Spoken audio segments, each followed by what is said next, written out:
We are TNG.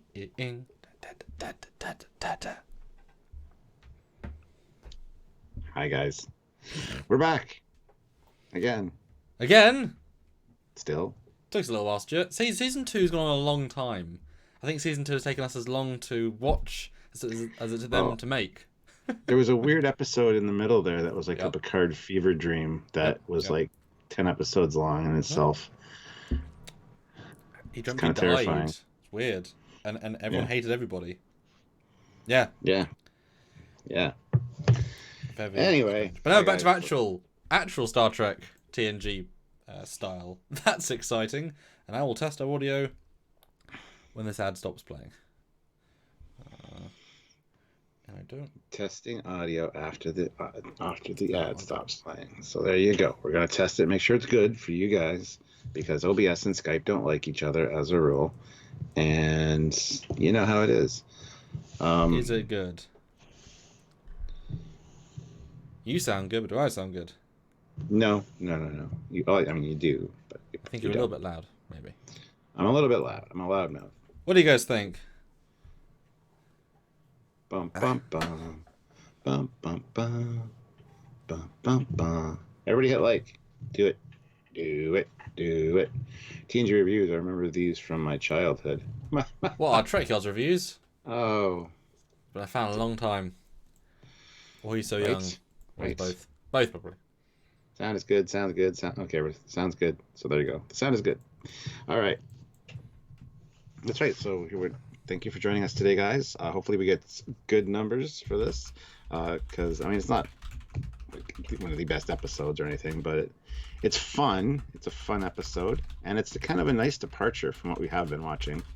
Yes, I would say that. I would say it's a good summary.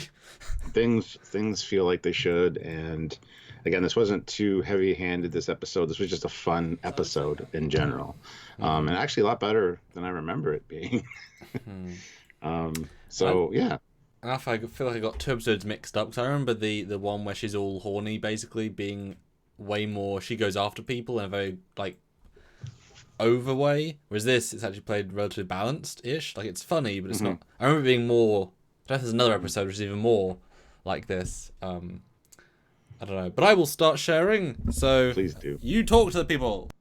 Okay, people, listen to me. If you guys want to have your comment read, your question answered, any of that kind of stuff, you can do so by doing a super chat. Super chats are a great way to support the channel. As you guys know, we love seeing you guys here every live. You guys are awesome. But to keep doing what we do, we need your support. So you can either support us with super chats, which gets you involved in the conversation, or you can head on over to Patreon/Trekyards and donate that way. That's also a great way. That's a monthly way to help us out. And on that same note, there's a join the channel button option down there beside the subscribe button. There's a join button. Hit that. You can join at the rank of captain, commander, or admiral, and help the channel again on a monthly basis. Also, other great ways you can help yourself as well, by clicking the Eagle Moss link down below, heading over to the Eagle Moss site via the link. You gotta go via the link, and use the discount code Trekyards when you check out to save yourself some money. Or by all means, head on over to Teesprings. The Teespring store is down below, the Trekyards Teespring store. It's called Trekyards Command. And check out a lot of our merchandise. I was kind of looking at it today. I'm thinking of adding a few new things.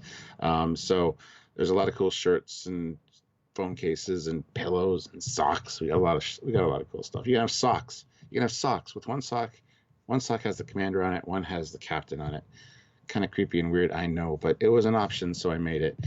So there you go. Check those out, and by all means, order something if you can, and you want to support the Trekyards. It's a great way to do so. So anyway, lots of great ways, but super chatting is important. You get your thoughts about this episode out there, anything you remember about the episode, anything you want to share, any trivia, whatever. It's a great way to get your comments seen and read by us. So we kind of have to read your comment and talk about what you say in it. So it's a great way to lead the conversation, as it were. I'm not sure this one's going to be 2 hours long, just because I didn't take a lot of notes. There's not a whole lot to talk about, really, but it was nice to get back into TNG and have like a normal episodic feeling episode again. So yeah, we'll see how it goes. But Hello. um, hello.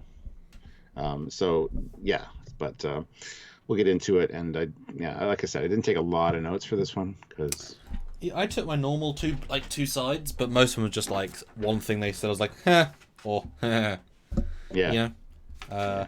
Well, it's funny. I think you might probably said in the that we didn't take any notes on Picard by the end, which is weird because we did that for all through Discovery, all through TNGs, yeah, and just Picard was not noteworthy. This wasn't really noteworthy either per se. It's a very small story, but it's a very character story, and it's you can make notes on those level. yeah, yeah, Like bad yeah. Like I guy, said, lol. yeah. Those sorts of notes, important stuff. Like I got a few notes, but yeah, just didn't do the complete note taking I usually do for this one. Just kind of getting back into the feel of the TNG reviews was kind of weird. And it's definitely weird to go from the big story, where it's all part of this universe, to not. And now here we are just on the ship, doing a very inconsequential. I don't know if this would you consider this a filler. But a character filler. This is definitely a filler episode, yes. Character, yeah, for the Roxana for sure. I think a recurring character kind of establishment episode, and a little bit for Picard. Other than that, there's really not so much going on in this one. You get little things from certain characters like Worf and Wesley, but. Like Worf thinks they're in what a handsome race or a species, things like that. So I mean, yeah, definitely a filler episode, but with a little bit of character moments. The reason I say characters, you can have filler where there's like a story of the week, and this wasn't about the stories. It was about the people and about the expression of them. They allow the actors to have a lot of time in scenes. Where in other situations there'll be a reveal or a twist, and there's not really that this week, but it's just about the characters. I'm sure the actors probably quite enjoyed. It's a cheap, simple episode, but they get to be, and there's some great moments of Riker as well. Just little bits. It's like that is a character moment, which you don't always get a chance to do. Saying shields up fire phasers, that's great, but sometimes you want a character beat, a character moment. Yeah. Well, we got 2 super chats already. Excellent. First one from Bryce Hardy, who's $5. So thank you very much. Great way to start out the super chats. He just does a little wolf sticker saying bravo and clapping its hands. So thank you. Cool. And Olivia Julius is here, $2. Hey, Catman Commander, hashtag Pixard fertilizer. Yes. Not enough said, really. Yes. But this isn't really about Picard. This is about Picard. Because that's what I said when I was watching this. I was like, oh, I'm going to watch an episode of Picard. And it is just younger Picard. Yeah. Yes. I just want to clear something up in the chat. They're talking about Majel Barrett being in the 2009 movie as the voice of the computer or whatever. And Raj is like, are you sure? Because she passed away in 2008. The movie was released in 2009. Just because the movie was released in 2009 doesn't mean it hasn't been in production for like 3 years. So plus they can use different voice clips of her from the past as well. So yeah, just wanted to 2 years minimum. And since they would have had the script, they could have filmed her the first year. Yeah. I mean, the first 6 months. I mean, depending how you want to do it. Yep. So, And besides, she did do a recording before she died of a whole ton of voice things so that she could be done. Although I've never heard any of those ever used in anything. They didn't use them for Discovery or Picard, so it was kind of weird. Like they promoted that. Like we did get Majel to do every word, but it's never been all the phonetics, so they can make whatever they need to. Yeah. And they never have. It's weird. I thought it was a bit weird. Like obviously, it's weird. You wouldn't think to in Picard, especially if you have it all. But Stuart, what did you think then of season 2? Episode 19, Manhunt. Like I said, it was refreshing. First of all, we cleansed our palate from what we just watched. This is a good one to start on. So it was good stepping back into it. It felt like comfortable again and just kind of like at home. And it's actually a better episode than I remember it being. I remembered there being more about the B plot but it was very minimal, more so than I remembered. But I didn't remember it being so fun and such just a sit back and enjoy episode. There's no real stakes on the line. There's until the end, and then it's like, oh wow, that was wrapped up rather quickly. It's like, okay, well, I have questions about that first of all, but we'll get there when we get there. So I really enjoyed this episode, and we got to see the dress uniforms, which was nice. And of course, the Waxana is an awesome character. So is Mr. Home. So yeah, this was fun. Plus, we got holodeck. So there's a lot of cool stuff going on here. So it was a nice return to form for me. So I really enjoyed it. Yeah, it was. I definitely remembered. So I've seen all of TNG, obviously, but a lot of them, I've never really just gone through as watch Trek for fun, unless it's on a second monitor or, you know what I mean, really focus on it. This is my first time really just, and also in HD, which does change the vibe side, and also 5 points around sound and big screen. So there are, last time I watched TNG was probably on a, SD bad screen. So there are all these different things. I'm seeing new things, and this was definitely, I knew what was going to happen, and yet somehow it was different to what I thought. You know what I mean? So like I said, everything was balanced differently. And I also, my biggest takeaway from this episode was, it feels like a Dixon Hill episode that happens to have Troy in it. And it's weird that it should feel like that, but the thing is, they spend such a long time in 2 scenes of Dixon Hill. Like 6 minutes just letting Picard act against nobody for like 6 minutes. You're like, but director, this isn't the story. Stop burning time. But then the more and more you're like, oh, this is a Dixon Hill episode, which happens to have... So it's a very strange... That's why I say filler. It's like they want to do a Dixon Hill episode, they want to bring Luxwana?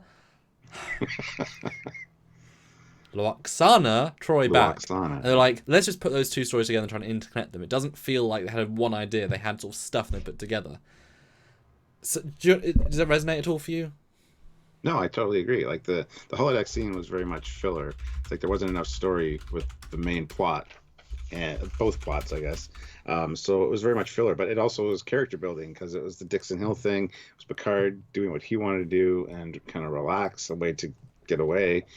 So it kind of you learn a lot about different aspects of Picard and stuff in this. So yeah, it's definitely a filler episode with filler in it. So that's fine. I mean, at least it's character filler. It's not meeting an race and talking about nothing. It's people doing people things. Yes. And I will say I was thoroughly confused by Picard's attitude in this one. Oh really? Well, Patrick's acting is great, very subdued, but Loxana continuously basically says he does want me, at least in some way, and his face constantly is shown to be like, nice to see you. Like, not annoyance, not like we see later on, not like the classic, I want her back, Ferengi, and lying. It's just like he's like bemused in a quite a charmed way, continuously, and I'm like, so you do kind of think she's hot for a bit, and then you realize she's too much? Because the vibe is... You probably think she's attractive. And that's he's sending signals, like he's reciprocating body language to be like, okay, I'm not saying no.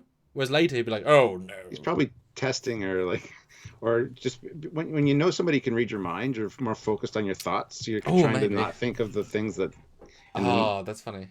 Trying to fight, because if you had an idea that somebody in the room could read your thoughts, you'd be focusing on your thoughts, thinking, what shouldn't I think about? And shit would pop into your brain. It's the exact opposite of not knowing that there's somebody there, because you have your normal thoughts, but you're trying to screen out anything that would send them the wrong signal, and in doing so, they might pick up on that. I don't know. That's kind of the vibe I get. But he also kind of feels so. They're so mature. They're so beyond this that and he's so effortless. I don't get the vibe. I think yes, probably what you're saying is right, but he doesn't look as if he's don't think about sex, don't think about sex, don't think about tits. There's no sense of that in the scenes. He's just kind of like there, like, oh hello. It just feels like he's too knowing where he is later. I'm guessing maybe he wasn't put off by her last time, and then from this event onwards, he's like, yeah, don't even give her a minute. She'll take an hour. Yeah. But in this one, like if she had to come to him too strong, he might have flirted back, and he might have been even more full, which I would not. I remember him not being. I know I'm dwelling on this a bit, but it's like their entire subplot. But I was expecting him to resist more, and he really didn't. Yeah. Mm. Fair enough. Fair enough. Well, But we have another super chat from Eugene, yes. 500 rubles. So thank you. Thank you. It is as if I have just waken up from a weird fever dream where Star Trek is Who not said about that? altruism, humanism, and positive expectations about the future. But now I'm back here in the real world. Right? And welcome back. We're going to talk about it. That Trekyards, yo. Right? Yeah, and Supercubes makes a good point. Don't think about tits. It's not even possible, lol. That's why she wore that dress, right? And that's why Troy says to her, now I know why you wore that dress, mother. And any man sees something like that, they're like, oh, yeah, it's automatically, they acknowledge it without, and of course she might pick up on that. So there you go. Jeff Jacobs, though, $2. We got our 50, ain't that nifty. That's not too bad. I don't mind that one. At least you said 50 and not 50. Hashtag make Jeff pay. 93 people here, which is great. So guys, hit that like button. Let's get the likes up to at least 75, and let's get this review on the road. Yeah, we're definitely hoping that you guys all jump back into these, because we know it's been a while, but you know, I'm sure once we get the flow back and get some good titles. This is one that honestly, I was like, oh, I'm not looking forward to rewatching this, but it was actually fun. Yeah, it was nice to get back into it. So. So yeah, we start with diplomacy, and we start with the man dress, which I still think is a laughable direction they went. But I mean, there's no, gender. Who cares? It's just he could have been wearing something better. But hey ho. Yeah, well, it's not too bad. I like the top part. I think the top is really nice. But so they're picking up dignitaries, and they're going to be going to Pacifica, which is 3 days away, for this conference. And they picked up the Antikins. That's the word. Definitely remembered these guys. Oh yeah, one of them is Fleetwood Mac, who's like a famous musician. But he wanted to be on Star Trek so bad, and then they put him in all these prosthetics. You don't even know it's him. Yep. So it's like, thanks, assholes. Well, these guys are so well summarized by what happens in a minute. They say they're hibernating, and Picard looks to Bashir and says, "Can you put them somewhere?" "Oh yes, I can." And he just moves them to the side of the room. Bashir, no.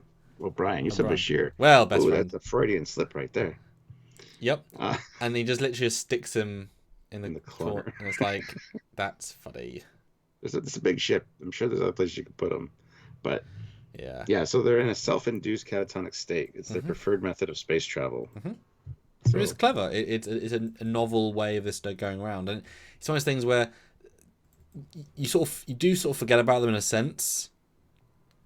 Yeah. And then the end payoff is brilliant, but they're always there.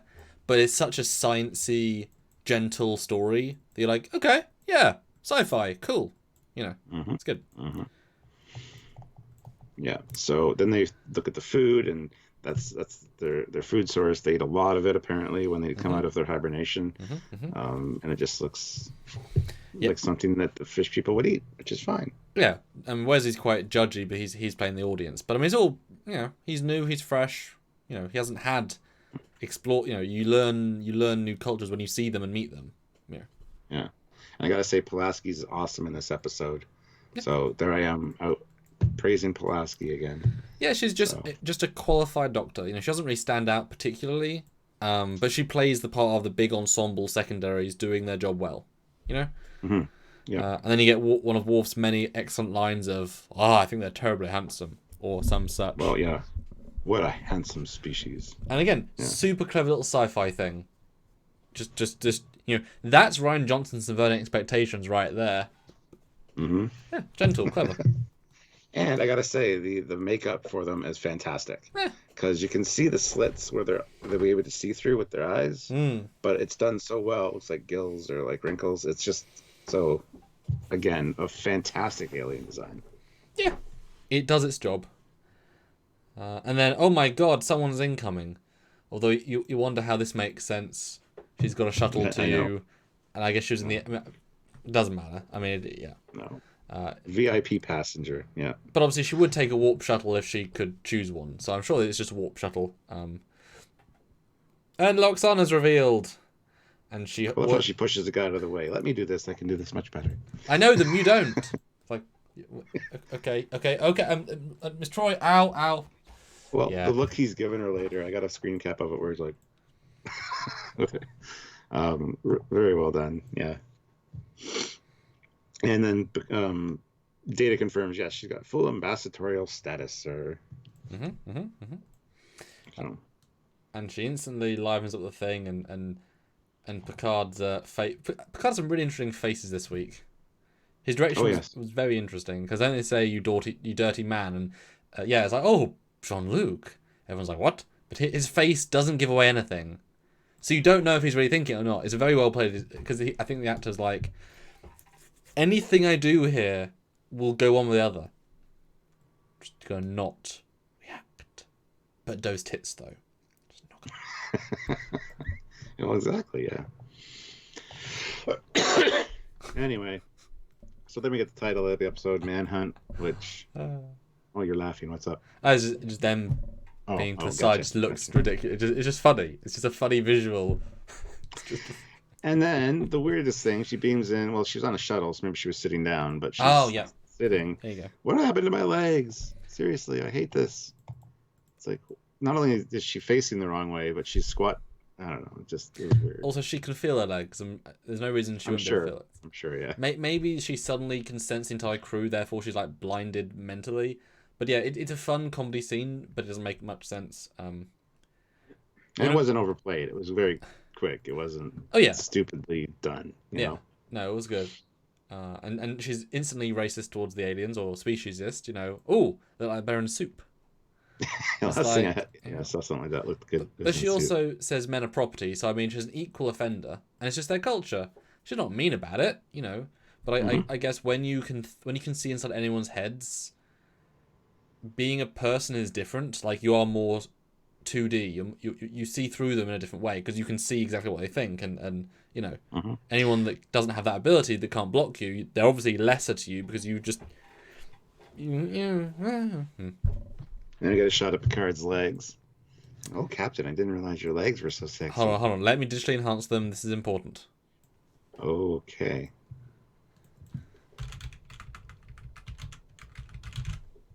I'm intrigued. Okay, what does legs... Well, there you go. He's wearing very tall boots. Wow. Terrible outfit. Anyway. Yeah, Mr. Holm comes in. He's everywhere. Good for him. And I like the bag gag. So I didn't remember the bag gag from the first time where she says, oh, Jean-Luc, carry it. And he's like, okay. But he doesn't complain, and that's the key. So I like this. It's a good... It's a justifiable sequel to that. Yeah, and he's like, nope, I've learned my lesson. I'll let Mr. Holm do it. And Riker steps in, being Riker, you know, hey, you know, if it means this much to you, I'll do it. And then just the look on his face is awesome. And it makes me think, I think the Picard also has a similar look of like, wasn't as hard for me. You get the sense he's actually stronger, weirdly. Although I got the small suspicion that he was showing off to Deanna's mum, because whatever you say, it's still his ex-girlfriend's mum that he still kind of has a thing for. Yeah. So it's well played. Well played. Yeah, and then she comments on Riker's legs as well, because why not? Yeah. And then she says, is he still yours? Mother, humans don't claim other people as property. She's deflecting. Human men are a commodity. Yeah, it's pretty... Okay. And didn't you like how... Isn't it lucky that Picard's not trying to talk to them? Like, he's awkwardly walking a corridor without talking while they're talking. It's like, normally he'd be like, so, Loxana. She's like, shh, talking to my daughter. Oh, I'm sorry. Didn't realise. Tell me when I can speak. You know, good timing that they don't realize he's talking. And Mr. Holm never shuts up, but he did for this scene. It's good. Yes, exactly. But I do like the top of the uniforms. I gotta say, the dress uniforms, that looks really sharp. I really like that. Wish we had seen more of that and more of a different bottom. Yeah, if you cut it down to like the normal waist, had a two-piece, black trousers, but maybe like the braid somewhere on the trousers to kind of like offset, and maybe like a belt, like a custom like insignia belt. To make it look more official, because you wouldn't just want the same standard black trousers. You'd want that sort of, you know. Ooh, we should each design a dress uniform for TNG. See whose is better. There's a lot of inspiration you can pull from. There's a lot of variants. Yeah, Yeah, it's cute. It's good stuff. And Roxana plays this very well, or Majel plays it very well. Yeah. They get to the quarters, and she says, "Yeah, don't forget about the ambassador dinner thing. You know, it's important. Yes. Dress uniform. Yeah. Oh, that's mentioned later, actually, the dress uniform thing. But anyway, and then she's like, "Oh, he's such a good man," and yeah, she's not subtle, and I'm surprised Deanne takes a little bit too long to understand what's going on. And it is weird that they don't bring up the reverse menopause, you know, until later. You'd think she it's not as if it's a reveal. She knows her mum's going through it. You'd think she would tell people, at least, you know. Well, it doesn't matter. It's one of the reveals. It's not that. I'm not quite sure she knows just yet. I think. Well, she says it offhand to Pulaski without any sort of. There's no like, oh my god, have you got this? You know. It's just kind of like... Yeah, but that's a little bit later, so maybe she's kind of, I don't know, caught on by then. Maybe she senses it in her. Yeah. Because I remember when her brain is like leaking psychicness, that was like a, you're doing this? I'm sorry, little one. You know, that was more of an actual like, oh my god. I do get confused with this one, I guess. I guess I get these two confused, because... Yeah. Yeah. Yeah, no, I know what you mean. Yeah. But anyway, then we're up on the bridge, and everybody's just having a relaxing moment. Of course, Riker's got his leg up on something, and it's so weird to see the things flipped. So I know. Did she really say that about his legs? And you see Data pretending to laugh. He was kind of doing a. I am a Data from. Just doing the subtle little. No, he made a noise. Data made a noise. He made this. No, he didn't. He made the same laugh as the last time he tried to laugh. I didn't hear a laugh. Hey, did you guys hear a laugh? If any of you actually rewatched this in advance. Anyway, Picard comes on, and he's kind of like, seriously, guys, she's an ambassador. Let's treat her with the dignity she deserves and all this. So they kind of got told, and he says, yeah, so later, the dinner, it's dress uniform, guys. And he leaves, and everybody's like, dinner? What dinner? Were you told about a dinner? I wasn't told about a dinner. I wasn't invited. What? Yeah. Weirdly, that's my favorite moment in the entire episode. He's the captain, though. You think he'd be the one inviting them, because he would know the protocol for the ship, and if it's dignitary, the captain would know everything that's going on. So I didn't quite buy it the way it was delivered, but yeah, because he says it, the way Picard says it is kind of like a punishment. It's like, you guys have to spend time with her too. I'll see you there. Like, it feels like he didn't stay and say, you know, I'll see you there, and then they respond. He didn't wait for the whatever. I just love Riker's. I love all their reactions, because I would assume if I was them that I'm missing something. If Picard thinks there's a dinner, then they would look for a dinner invitation. Like, they would ask, and they would maybe ask Troy. Obviously, you'd ask Troy next, wouldn't you? Because she's the daughter, and she would say, "Oh, there is a dinner," because Roxanne didn't tell her secretly. So I was honestly waiting for them to show up awkwardly, or some later bit, because they wouldn't. Would they all be confused? She just wanted him.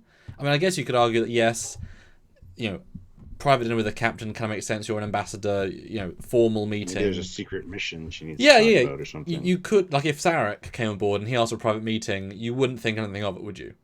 I expect to see you at dinner, Captain Picard. And was like, oh, okay, it's Sarek. So, yeah. But I was expecting Riker to be like, I mean, should I look into that? Am I meant to be there?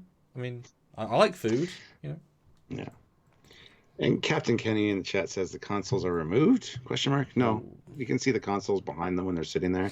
They just have their chairs swiveled all the way around, so it just looks kind of odd. It looks very odd. I mean, especially that first one. It also makes the entire front of the bridge look different. It almost looks like a redress just by the very nature that they turn around. Yeah. But you can see Wesley's console there in front of him. And yeah. So. And then again, you get another Worf line about some sort of odd... So I don't remember what he says, but he says another fun line here. I just thought it was a look. Maybe, I don't know. Yeah, I didn't write a line down, so it couldn't have been anything memorable. And again, the way Picard's acting is he's almost defending her honor, it feels like. Like, just a little bit. Like, don't make fun of her, she's a nice lady. Like, there isn't that same twang of, come on, guys. She's diplomat. It's more like, come on, guys. She's a nice lady. Let's not be mean. So maybe he does kind of.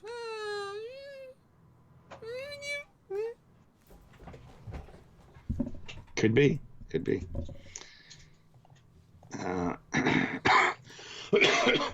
me see him in his dress uniform. Well, there's a scene in there where he talks to Pulaski saying, "How are the delegates?" And they've moved out to the side of the transporter, and she's scanning them now, and they're fine. The respiration is fine, and all that. Oh, that's just the check-in, yeah.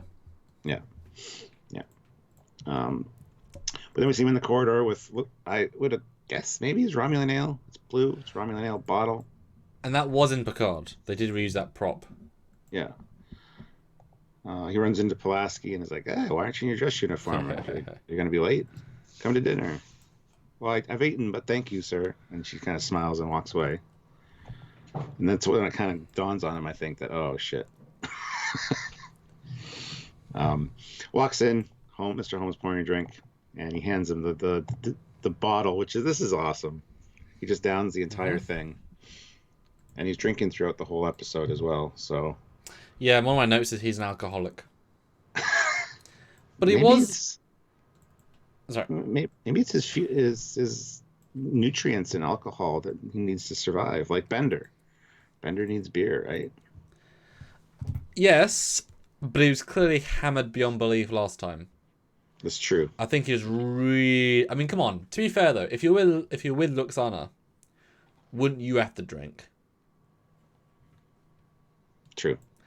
And there might be the subtext that only when he's tipsy can she not sense his brainwaves. So he has to always be a bit tipsy to deal with her and to... I think it makes sense, actually, to be fair. Or he has to be a bit boozed up. Because he knows this is a dinner party where she's going to try and seduce him. I've got to get drunk for this, otherwise I won't be able to deal with her. Glug. Makes sense. Jeff Jacobs throws in $2. Where are all the super chats? I go again at 100, but yeah, we have 118 people here, which is awesome. So everybody hit that like button and chime in on this episode with a super chat if you want. Let us know what you think about it. If there's anything you know trivia-wise or anything that we've missed, by all means chime in, and we will have to read your super chats, of course. Yeah, come on, guys. We got lots with our last Not Talk About Picard episode. Here we are back. You guys asked for us to do TNGs again. Here we are. Haven't made a single thing, pretty much. So if you can, guys, I would like to see a slew of them now.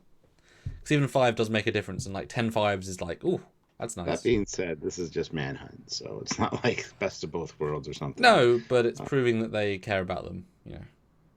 Our time and such. Anywho, so that's hilarious where he drinks it all and then kind of bows to him. And so, although on the Pulaski thing for a second, I love that beat as well. I love, again, Picard's slow realization. I was almost expecting there's an ensign that walks by him. It's a nobody, but I was expecting as he walks by her to be like, what is he doing? And he feels more self-conscious as he goes, like, am I the only one going to this small thing? But yeah, I like his slow realization. It's great. Mm-hmm. Well, even after Mr. Holmes drinks the whole thing, he's like, oh, I must be early. Well, just wait for the others to arrive. And Mr. Holmes like, no, and he points, just you and her. And he's like, It's the most great slow acting, and Picard's fair, like, this is different. And then it turns, and I was, you always expect like a Bond girl moment, she's wearing a bikini or something even more revealing. Like that, I think, is pretty subdued considering what she could be doing. Yeah, well, exactly. I guess it's Betazoid mate, style stuff, but I was expecting like a, gold bikini, the scene sort of plays like that, Yeah, pasties. But look at wow! But look at his face once he sees her. He's got a little cheeky like mini smile. He is totally into this. It's confusing. He's either into it or he's like, oh, how clever, I've been duped. And it's kind of like that realization of this is kind of funny, but not. Yeah, but he doesn't take fools lightly or silly situations. So just the fact that, confuses me. Mm-hmm. Mm-hmm. But then they're sitting and they have a drink. They toast, and it's really sinking in now that he's kind of like here for a while and he's not super comfortable. Then she grabs his hand, which makes it even worse. Double Guitars, though, throws in €5 with no comment, but thank you very much. That is greatly appreciated, so thank you. And I always thought these forks were interesting. When he picks up the fork, it's got like the five like really pointy prongs on it. They use it a few times. And I always thought it was a weird looking fork. Even as a kid, I was like, all right, cool. I would like to try eating with one of those at some point to see what it's like. Fleet Paw Swiftback throws in $2. Picard's oh shit face. Oh my. And this is a really interesting scene actually, because it does, I think this is obviously the turning point, but once he's there, this long shot, she strokes his leg and he just pulls it back. And then she takes the hint and then forgets the hint and then goes after him again. It's very interestingly played. Yeah, she's like trying to be subtle. She's like, oh, I don't have much of an appetite. I wonder why that could be, Jean-Luc. And then Mr. Holm rings the thing, and Picard's like, "Oh, of course, Beta said you're giving thanks for your food." And then you see the realization in his eyes, like it was so well acted, because he asked the question, "What other species have similar customs?" And then he gets that glint, and he's like, oh, "I know what would be great, Mr. Data." But even having watched the entire scene, it doesn't to me come across as purely "I don't want to be here." It's she's just being too forward. If she was taken seriously, in 10 forward, gently, I could be into this. It's if I don't have a wingman right now to help balance the scales, she will attack me and do things to me. I need someone else here to Troy block. But you know what I mean? It's very interesting. These scenes are quite long, and you realize this is an odd episode because so far the story's just been this. It's like this is the story we're getting. This is what I've prioritized on the 26 episodes. Is basically the Roxana show. It's not a bad thing, but it's a ballsy choice for season 2. Like you've got to have a diehard. You've got to have an audience that really likes your show because you have to have an actress that's married to the executive producer and creator of the show and wants to be in the show. And I'm sure Patrick was like, I had a love interest in season 1. Can I have another one? And Jean's like, I got you. I'll give you 1 episode. That's fine. It's like, damn it, Gene. Tenchi 2K7, $5. Yeah. Data with the save. Yes, indeed. Absolutely. And I love the look on her face too. Once he messages Data, she's like, oh.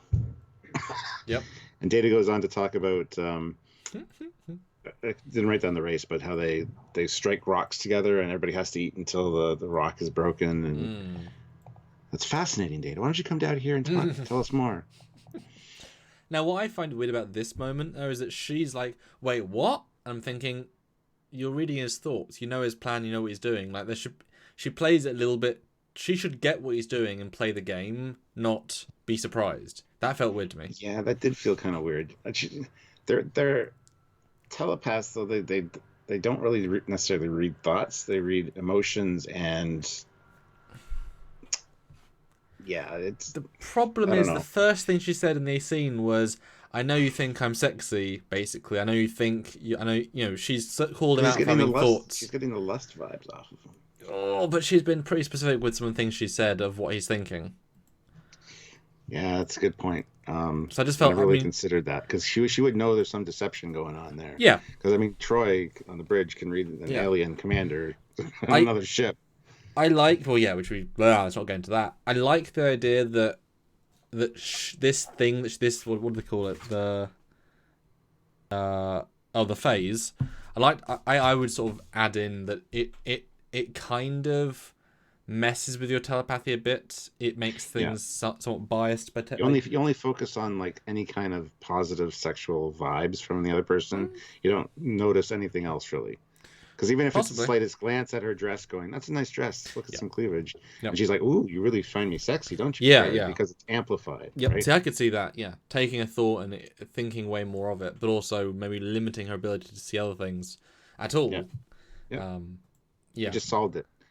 Yeah. Should be in a medical journal. Ryan K, maybe she wasn't reading out respect. Have you seen the rest of the episode? No shit. There is... No, clearly. Fleet Paw Swiftback, $2. Thank you. Roxana Troy, absolute candor before it was cool. Yeah. Double Guitars just joined the channel at the rank of captain. So welcome, Double Guitars. Thank you very much. That's very much appreciated. And do you want to reiterate what joining is for those that might not know? Well, if you join the lives quite often, which we've seen Double Guitars quite often, so absolutely. That's awesome. It's a monthly way to support the channel, but you also get like cool emojis, and your name also gets highlighted, and you get a badge beside your name, which changes the longer you're here, so we can kind of see how long you've been a member. And so you get call outs and videos and stuff because we see your name, it kind of sticks out, and it's just showing your support for the channel. So it's fantastic. So don't forget, you got the emojis. You can put the emojis into the chat now. There's lots of cool ones. Just saying. Obviously, we now know you're supplying supporting the channel, so we it definitely read your comments more. We'll say that. But yeah, so, and it's a great when Data's there. Picard, who's usually like, shut up, Data. Yep. Is like so interested in, bravo, Data, bravo. But it plays great, but also odd in that the other two are so bored and yawning. He's so energized. So he's acting. The captain is using everything he's got to be. Yes, I'm acting right now. I can both play a French villain and a very enthusiastic man. Those are my two things. And so he's like way over the top in terms of energy, but it works beautifully against the other stuff. Then they cut to a scene in the hallway where Pulaski's saying, "Your mother's quite an interesting person." And then we find out about the phase. She's going up through the phase, which is kind of like a midlife change. It's like menopause, but kind of reverse menopause. And at midlife, Beta Z women become fully sexual. So, yeah. And Gene got his wife in this role. Yeah. And again, Pulaski's great here. She's like, she finds it kind of funny. Oh yes. Should we warn the captain? Nope. I think that it'll be good for the captain's reflexes and engine, whatever she says. Because people or things are always best when they're hunted or hunting. It was just such a great conversation. So. Yes. Yeah. It was Yeah. But I considering what the implication is, she says later on that this phage, that what she's doing is specifically trying to find she's putting all of energies in one person to marry them. Now find that out later. Yeah, I know, but she must not think that yet because I get the sense that some people just go and shag everybody to use the energy, but some can choose to use it for one person to get married. So there's different ways of approaching it. She doesn't know which her mother's trying to do because if she knew at this point she was just focused on one person, then she's not concerned at all. You would think that she'd be a little more concerned because, she plays off so like, oh yes, no big deal. She goes after one male and forces her to marry him without, there's a slight weird distribution of information, but that's the reveals. Yeah. But the conversation's still happening.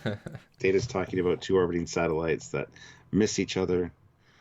And then Troy comes in, which is the out for Picard. He's like, no, by all means. You're not interrupting anything. I'm going to leave. Again, so well acted. Thank you so much, Mr. Data. Yep. Yes, Picard's sigh was wonderful. Yes. Two new super chats. One from John Holland, $5. Hey, there you go. So since the Federation ships have no wings, does that make Data Picard's nacelle man instead of a wingman? I like that. I want to start using that. That's pretty good. That's pretty good. Nacelle man. And Jarzia, $5. As overbearing as Troy could be by half a life and DS9 episodes, I think it's pretty clear she's just a lonely woman who knows she's not getting any younger. Absolutely. Yeah, well, especially considering that she says, all human men are property, but she never speaks ill of her ex-husband, who clearly was lost way too young, and Deanna I never sense Deanna thinks that she thought of him like that. So I think she found like she met her equal in the dad, then he died. and no one's ever matched up, and so she just treats people like she used to before she met the one sort of thing. She's just had one night's flings since then, kind of thing, because she hasn't wanted to replace him or been able to find anybody that could replace him. Yeah, so yeah, lonely and sort of not lashing out, but having fun with it and kind of got too used to that. Yeah. Interesting. Yeah. So Picard and Data leave, and Troy and her have a conversation, and Tiana, sorry, is like, so what stage is it at? Now I know why you wore that dress. It's not that bad a dress. I mean, have you seen the last episode with the Irish lady? That's a dress. Right. I don't know.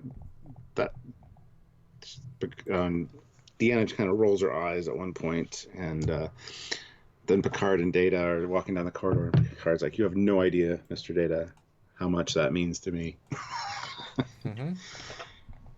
And then Data goes to spew some more facts, and he's like, "Not now, Mr. Data," which returned to form. So there you go. Mm-hmm. Yeah, classic stuff, really. And Mr. Home finishing everybody's drink. Like I say, the as he constant cleans up. alcoholism is wonderful. Then you have another brilliant scene, because everyone's acting is just so... This is the scene an actor wants. It's these two in a two-shot, who are exes, but still friends, and still a bit of chemistry. And Picard, who's been put against a wall here, but also clearly a little bit invested in some small way, and they're revealing, and Riker's all the face that Riker makes is like... Well, there's a good flow to this conversation. Beautiful. Yeah. Where we find out that during this phase... Well, this is where we find out, too, that they're looking for... Well, actually, the way the notes are is this. Beta Z woman quadruples her sex drive. Mm-hmm. Or more. Or more. And he's like, or more? You didn't say anything about that. Well, I didn't want to scare you. And then he's got that shit-eating grin on his face. Mm-hmm. And then she says, yeah, this is the stage where she's focusing on one man that will eventually become her husband. Mm-hmm. It makes you wonder, though, has that happened in Nepenthe? In Nepenthe? Nepenthe. Because I would say Troy was middle-aged at that point. No, well, she's married to Riker, so she's focused on it. Exactly. I'm saying, has it happened yet? Oh, yeah, very likely. Did you see Riker, how disheveled he looked? He's getting it all the time. That's why the wild girl woods is always out. Exactly. only far away in the woods can I not hear the parents.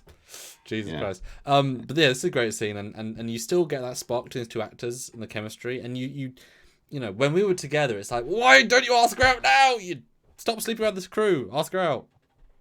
God damn it. Well, I love when she mentions the marriage and how she's focused on you, and Riker just smiles again and goes, "Congratulations, sir." Yep.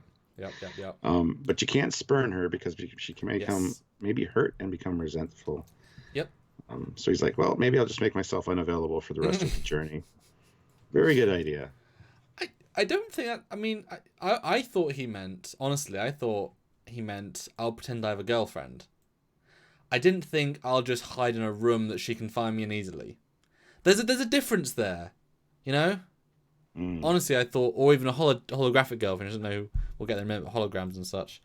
I just love Picard at the start of the scene saying, you know, you were thinking naughty things. It's like, I was surely not. And it's like, but were you though? You look like you're pretty sure you weren't. Well, but I don't know. And I want to jump back to the scene right before that with Troy and her mom, where they're in the corridor, and she's like, "Mother, I don't think I could ever see men as you do." And she goes, "Give it time. You will later in life." That's property. You will evolve. Especially human males, it's pointed out that they're a commodity. So, yeah, that's one of the best scenes for a bit. That one in the room. But anyway, so now we get the real start of the A plot. It feels like the Dixon Hill subplot. And it is very much a direct sequel from the last episode, because it hasn't been here in a year, sort of thing. He says little bits of dialogue, and everything's exactly the same, and you can tell Picard's having fun, and Patrick's having fun being not in his uniform for a bit. But it's a very, very long sequence. It is. It's filler. Yes, it's nice filler, but I wish they gave us like one more juicy bit of filler within the filler. Because if you're doing Dixon Hill again, give him something to do in Dixon Hill. Yeah, because he talks to his secretary. He says there's notes on his desk, And she's like, all right, fine. No cases, though, because she hasn't been paid in a while. Yeah, none of that means anything. It's complete non-dialogue, except to give us a bit of like world building, but then give us a give us a thing. Mm-hmm, mm-hmm. He turns on the radio, kicks back, and no, I like that because they do the song is representative of the situation. Just hiding and such. Yeah. That's good. Ozzy Medeiros puts in $5. Thank you, Ozzy. I just got it from Vegas. It was quick. Skeleton Hands. So I guess you live near Vegas. That's cool. So welcome. So yeah, this is where she finds out that Captain Picard is unavailable at the current time. She's like, oh, well, he was too old for me anyway. I'm gonna go find somebody else. And Troy's like, seriously? And then we're back on the holodeck.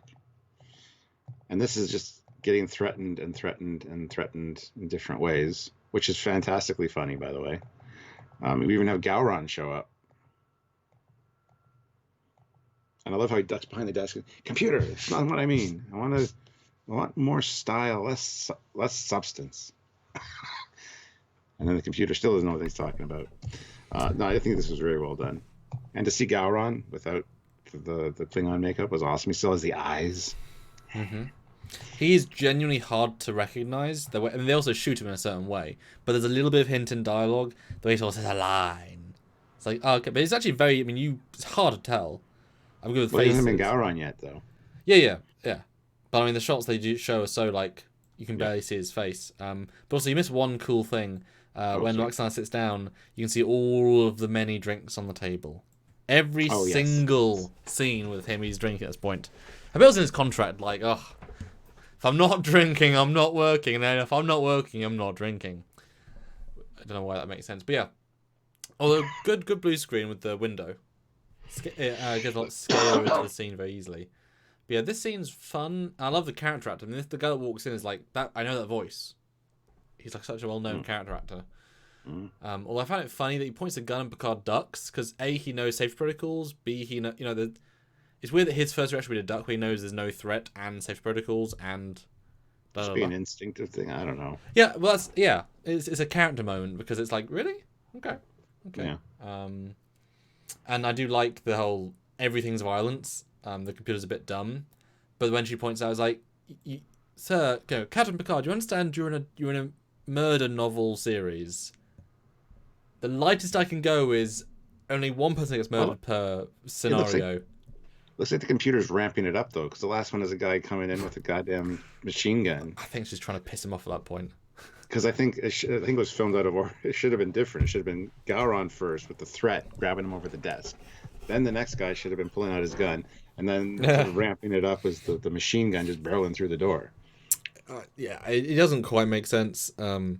And again, it just feels like filler. It's fine, but it's weird. But I like the universe reason. It's like there is only so much we can do with this program. I was expecting him to say, and again, I remembered so much of the episode. I was expecting him to say, "Well, computer, then go outside the parameters of the novel, use historical database, and let's create something fresh, like they did for Sherlock." And it kind of did its own thing. And then he'd be surprised. Maybe he didn't want to do that because of what happened with Sherlock. I can understand. But then in the next scene where he walks away, he knows exactly the computer's going to F him up somehow. Like, he's given a gun and now he accepts it. So it's not consistent how he approaches the situation. Nope, and besides, the same thing. If he wants to relax, he also would say, computer, activate it where I'm mid-case of a non-murder. Like, he'd give very specific cues. But this is why I think it was 2 episodes they sort of crammed into one. They said, let's do this episode, but we can't really give it a real plot. Let's do this, we can't. But there's so much time spent on it. It's just him hiding. There's no substance to it. It's very strange. Yeah. But next we're in the transporter room again, and Worf's getting his porn fix for the day because he finds these people so handsome. Okay. And he's got Wesley with him. Talking about how they're so majestic or whatever he says. Then the Loxana comes in and is like, oh, these things are still ugly. Anyway, yeah, you're too young. Your thoughts are primal, but I've become accustomed to human males. Pity. And then she, who's next? And this is my favorite thing that I've completely forgotten about. Who's next? And Mr. Home does this. So Geordie's next. Which Geordie's not even in this episode, but I just loved the little subtle. I had forgotten that was even a thing. Anyway, quick little scene. And then when she leaves, Worf and Wesley are like, what was that about?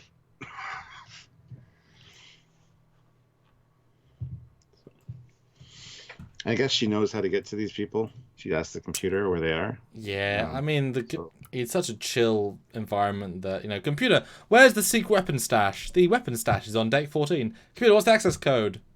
111. Brilliant. But yeah. I am surprised, though, in the lack of reactions that the rest of the crew give. Roxana's advances.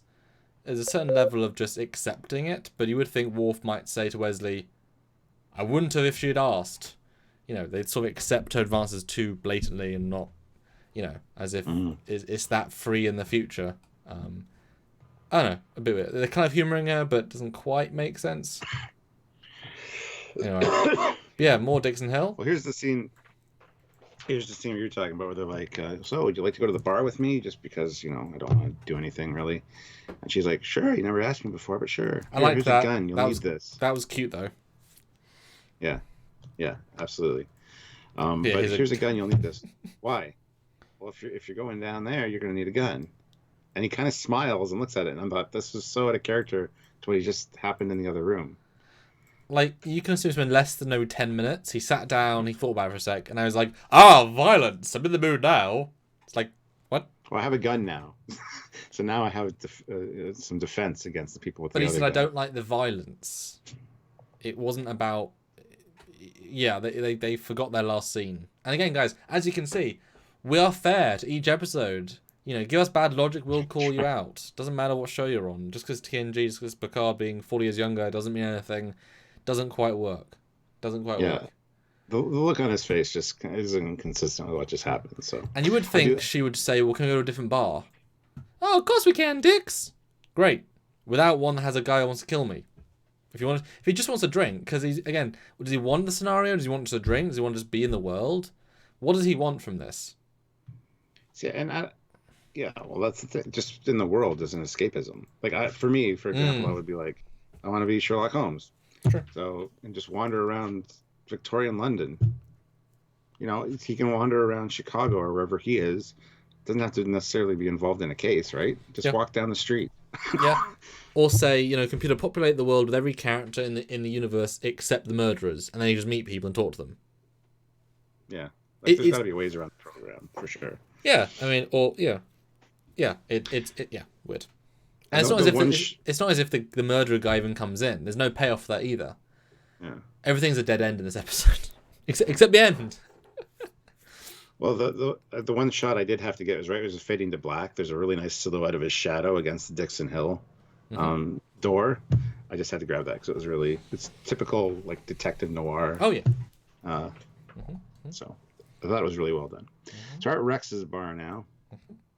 And I'm pretty sure they mentioned Rex in the last time we saw Dixon Hill. I think they did. Because she was in it and the Office was in it, so I think they're using their own canon for this. Yeah. And while I like this actor, I don't think he went far enough. They didn't commit to him or what they went from him, so I don't quite, Does that make sense? Mm-hmm. Like, he was good, but not great. Well, yeah.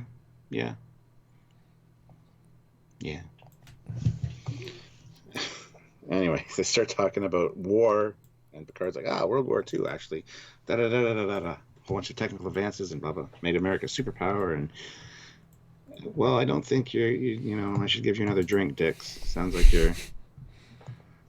He talks about his bar tab not being just the cuff. It's up halfway up his arm as far as how long his bar tab is. This is some fun, just fluff dialogue. But good Dixon Hill stuff if you're into the seedy private dick thing. Sounds dirty. And it also speaks to his bad acting, because if Picard, who's this great guy, can walk in and he instantly breaks character, instantly goes on tirade that means nothing to them, he's obviously not in the acting mode, because you wouldn't... You know what I mean? He's just Picard being Picard. I know, but we've seen him kind of like try and be in this zone, but he goes right out of it. Like, he's not obviously not committed to this. Yeah, he's not in it to live an adventure. He's just in it to get away from Loxana. Yeah, for a while. yeah. Yeah. He's just hanging out. Yeah, which is great, actually. And like we said, pad time. Mm-hmm. Then he has a little bit of a smoke, which I did not appreciate seeing, but at least he says no to it. But it feels kind of gross to watch him smoke, the actor. But meh. And then the whole thing with money. Oh yeah, money. I got to remember to carry that. It's like, yeah, that's a good excuse. I gotta use that in real life, actually. Mm-hmm. Oh, yeah, I used money in this time. Yeah, if you guys weren't figments, I would have carried money. Weird. I want to do that out in public one day at a restaurant. Oh yeah, money. Shit. Hold on a second. Yeah, it's not until 50 years from now money gets to run out. Though I would have assumed that the Dixon Hill costume would have come with some money. Well, no, he's a broke-ass detective. Private detectives, they made a point of no cases for a while. She hasn't been paid. He doesn't have any money. They never have money in those stories. If you read those private detective stories, that's why they take the cases that are shitty for like $100, because they need the money. Even Magnum PI, it was the same thing. Magnum PI never had any money. So, yeah. But yeah, I see what you're saying. So I would make sure I always had like $20 in my pocket, kind of thing, whenever I started the program. Yeah, and I was kind of expecting a joke where he's like, "Computer, give me $4,000 in my jacket." Zzz, pulls out. Will this be enough? And he's like, "Oh, thank you, Dix." She's like, "Well, where's my cut?" And he gives it. That would have been kind of cute. That would have been funny, yeah. Yeah, because they didn't. This wasn't this wasn't the story. It was just stuff to do, so they didn't really commit to it. You know. Mm-hmm. But then we get sick bay calling. That the Antikins are now in sick bay. They're being revived. They aren't revived yet. And then Troy comes on the bridge looking for Picard, and he's busy. And then she starts like lusting after Riker, who's not really aware of what's going on. He's looking at the view screen, and Troy's like, or Deanna's like, "Not him, mother." But he does do a once over though. Does give her a look. I wish we'd heard a line of Troy fighting, as in our Troy fighting for him more. I wish there was another little... If they'd committed to their subplot more, you know, that would have been nice, but they don't want to commit to that. Yeah, and Dan 23, we already said that that Robert O'Reilly was in this, his first appearance, yes. Yep, you point out real quick. Yep. But now we're back in sickbay, and the Antikins are awake. The eye pops open, and she's like, "Ooh." And then we get the announcement, because it's important. Once we reach Pacifica, Commander Riker will be marrying me. What? It makes you think she's gone a little bit... This makes her go a bit crazy, because I don't... You know, at least with Picard, she was trying to seduce him first. There's nothing here. I think she's getting... It's escalating, and she's like very much like, I need to get her fix. I know. It needed something else here. You know, like they've wasted so much time with the Dixon Hill stuff. They could have done this. Like, it would have been great to have seen like Riker go to engineering to talk to Geordi, and she comes in, and he's like, "Oh, I need you to do this. Oh, I'll join you. Do you mind?" No, Mrs. Troy. Oh, call me Roxana. Roxana. And then they walk and they talk, and she's like, "You know, I saw you at my house with Troy," and they have this conversation. She's like, "I always thought you were handsome." And handsome? Thank you. And then like this whole long spiel, big walk and talk. As he does just things, and she basically follows him around doing important like business for like 2 hours, and then she like that would have been great. So I don't really like it. It's rushed. It's just because, you know, it's a good payoff, but the setup isn't there really. No, well, it's just a cut to commercial moment, like we're getting married. Yeah, a reaction. Dumb. Yeah, certainly. Fleet Pass Swiftback $2. The fish people creeped me the F out. LOL. I always thought they were intriguing and fascinating. Even as a kid, I thought that's really cool. Yeah, a little bit creepy though, a little bit. But then we come back from a commercial, and he's like, "No, I don't. You know, I got to go find the captain. So, no thanks." And then, oh yes, And then Data gets up and says, "So you're going to the holodeck? Can you give me 5 minutes?" You're just going in to get the captain and bring him out, right? So why bother getting all done up? You also only had one line and nothing to do with the scene. I know. Why are we doing these scenes? It doesn't. Yeah, the episode's starting to dissemble itself a little bit actually. So you're not meant to watch all this stuff with a fine tooth comb sometimes. No. Jeff Jacobs, $5. 100. Sweet. I am so happy I have to have a nice, fun discussion. I think Majel is super hot and would like Marina more if she would dress like as a Beta Z. Hashtag make Jeff pay. Jeez. There you go. 107 people watching. If you haven't hit like yet, hit the like button. Let's try to get the likes up to 110, 115 around there. I hope so. We can do that. Yeah. So. And I kind of wish maybe it had been Wesley. This would have been a great time for Wesley.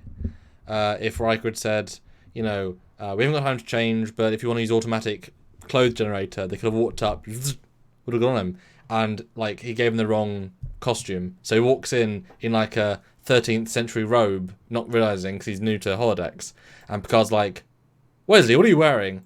But Commander Riker said this was time appropriate, and the bar guy's like, "Are you trying to be funny?" That would have been Data did not pointless to have Data. Wesley would have been funny there, I think. Abuse the kid a little little thing bit. that's funny is he's from South America. His name's Carlos. Nope. Which Total miss. I thought it was funny. Just because you didn't doesn't mean it wasn't funny. But there was nothing to that. They didn't take it anywhere. He didn't start talking accent, see? Just to tie it into the last one. Okay. Yes, they walk in, and Data's all playing the part for all 5 minutes, and they have to go. But one drink. Oh, there's no hurry, really. And this is like, but you just signified going, and now you're saying... Weird pacing. Hmm.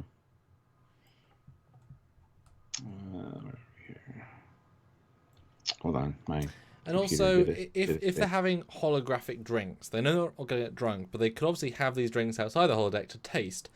Except, obviously, the guy from season 1 knew it wasn't real booze. But I guess they've never thought to replicate synthaholic scotch that tastes like scotch. Because they're all like, "Oh, this is an interesting drink." It's like, but you've had scotch before, right? Even fake scotch. Necessarily. There's lots of drinks I haven't had that I've heard of. So it's the future. There's so many more drinks to have. Rum and ale. Double and whiskey. Anyway, she decides she's going to go find the captain. So she gets all dressed up. And I love this with the computer where she kind of knocks on the thing. Computer. And it shows her the way to the holodeck. Which is something that was from like the first episode of the show. And I'm glad they're using it again. Use it a few times. It didn't show the lights really leading her, but it showed her the path on the map there. Yeah, you can tell it was only in one panel, the hero panel. Yeah. And this is obviously great because it's her talking to herself. I kind of wish now in retrospect that she'd made one of the performances more different because it does just sound like her talking to herself.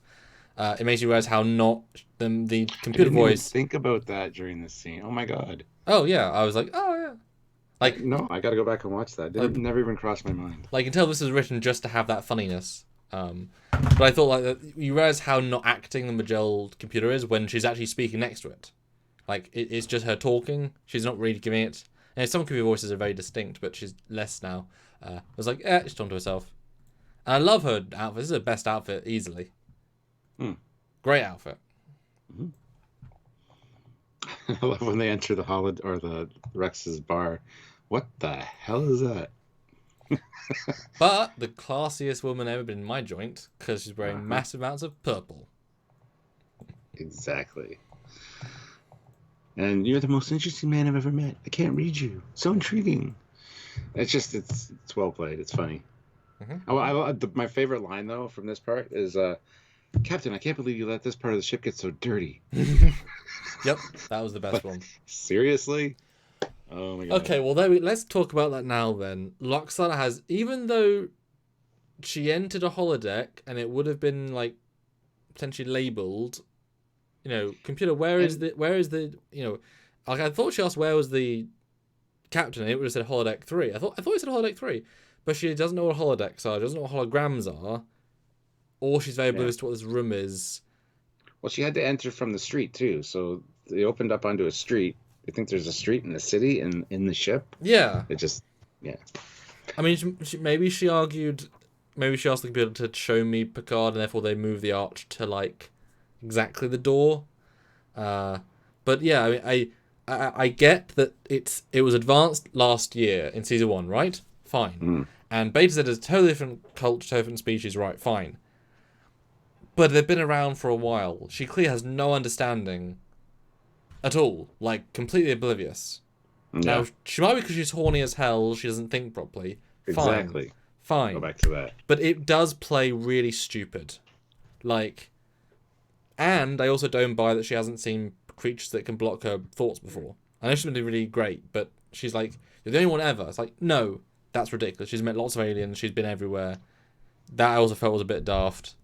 And it's just a human. You know, you would assume. It's a bit of a contrived scene. Again, the setup is sort of there, but the payoff's not really quite right. It's just kind of a way to end. And they could have done a whole thing about her fancying the holodeck character and blah, blah, blah, and they don't even commit to that. So there's a lot of little ideas they don't really want to do anything with. It's weird.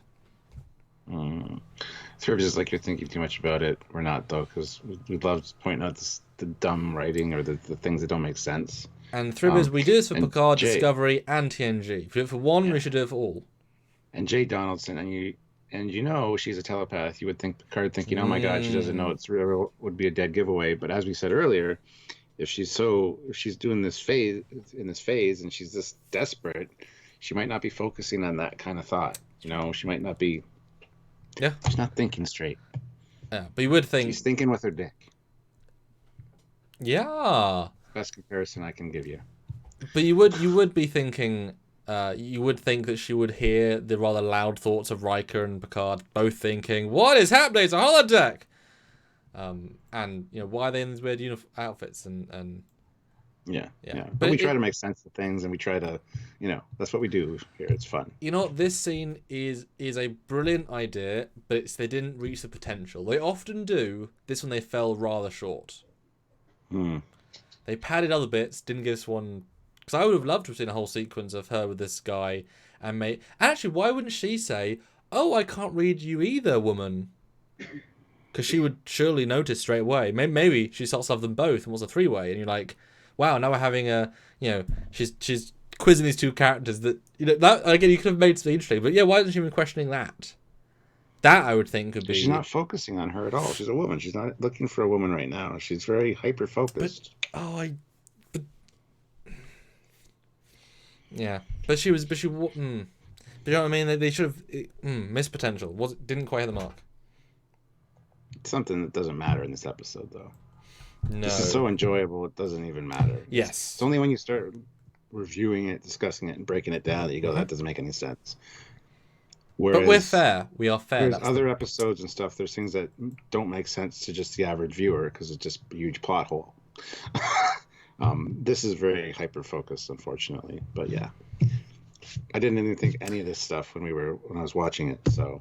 And Christopher Rollins says, "Okay, why was this never mentioned or brought up that Mama Troy and the computer sound the same?" I already talked about that a few seconds ago. Please go back and look. Yeah, but somebody else in the comments said they didn't even consider that too. That she was talking to herself. I didn't. How stupid of me! I just didn't. That's a pretty awesome scene, actually, when you think about it like that. I think it's the only time it happens as well. Maybe on DS. Well, it wouldn't have been DS9. But yeah, I do like the fact though this Rex guy, the program clearly just like he wants a strong woman, and so he's he's the only one because he's so receptive. She's like, this is going well. He will do what I say. Finally. Well, the thing I like the best is I don't even think I caught your last name. I don't think I have a last name. It's not in the dialogue, right? It's not in the book, yeah. But the way he says it is such like a meta, like fourth wall, like, I don't think I have a name. Back to the program. I love that. Yeah, you're right. It's such a nice detail. Yeah. Jeff Jacobs, $5. A great spin-off with credit to Christopher Rollins, Picard and Loxana having a family. I want to see that. Good God. I mean, it would be something.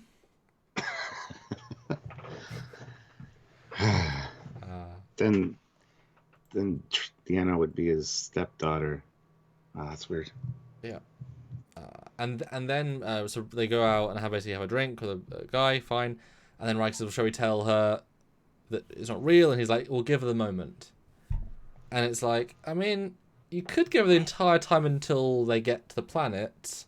If you're going to deceive her anyway, let her, not be a nuisance. Let her, put her energies on somebody. If she need, it's like in Voyager, you can still pon far your hologram wife. It's not technically cheating if it makes you feel, it's like if you're already going to lie to her and not tell her, just let her bang him. You've still got 6 hours to go there. She'll make him do stuff. It's fine. Yeah. But the Antikins are awake now. Yes. And for some reason, Worf feels the need to put his hand into their food, which they immediately just... That's great. That's a great...